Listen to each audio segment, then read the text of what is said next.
Doctor Ishrat का गुलशन Iqbal block 13B में अल-खिदमत के तहत बुनवाकिल एप्टीट्यूड टेस्ट के हजारों तलबा तालिबात से खिताब। आज बुनवाकिल में हजारों तलबा तालिबात को देखकर खुशी महसूस हुई है। हाफिज नईमुर रहमान और उनकी पूरी टीम को मुबारकबाद पेश करता जिन्होंने हजारों नौजवानों को पढ़ाने का बेड़ा उठाया। यूरोपीय ममालिक में सालाना 1.5 लाख बच्चों को IT की फील्ड में मुलाजमत दी जाती है। 1.5 लाख में से 70,000 तलबा सिर्फ भारत से होते हैं। नौजवान बेहतरीन मौका से फायदा उठाएं और IT के मैदान में अपने मुल्क का नाम रोशन करें। जबकि जमात इस्लामी के पाकिस्तान के हाफिज नईमुर रहमान ने कहा कि पाकिस्तान में बहुत बड़ी तादाद नौजवानों की है। वो हिंदुस्तानी हैं और तो हिंदुस्तानियों का सिर्फ 2% जो है वो वहाँ पर पॉपुलेशन है, क्योंकि उन्होंने अपनी अहलियत, अपनी ज़ियानत, अपनी मेहनत से जगह की है। मैं यही दुआ कहूँ कि आप बच्चे जो यहाँ से निकलेंगे वो भी एक दिन हमारे लिए फ़ख्र का बाइस होंगे।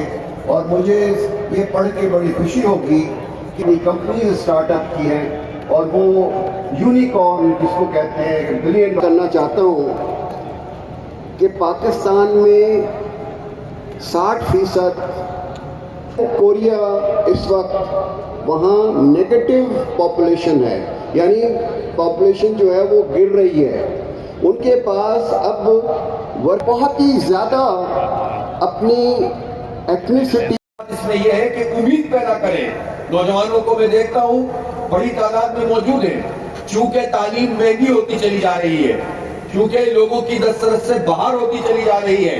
इस वक्त भी सरकारी जामियात में भी और कराची वालों के साथ तो बहुत ही बड़ा जुल्म है। अभी पिछले दिनों मैंने देखा मुनीम भाई मुख्तलिफ यूनिवर्सिटी से, जो हमारे कराची के अमीर हैं जमात इस्लामी के मुनीम जफर साहब, उन्होंने कंपैरिजन किया।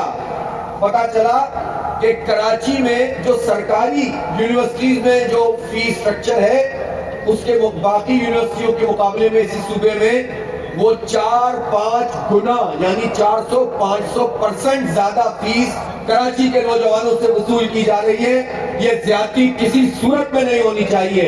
अगर हम देखते हैं तो वो बहुत महंगे कोर्सेज हैं, डिग्रीज हैं, तो फिर परेशानी होती है। बड़ी तादाद जाने का सोच भी नहीं सकती है।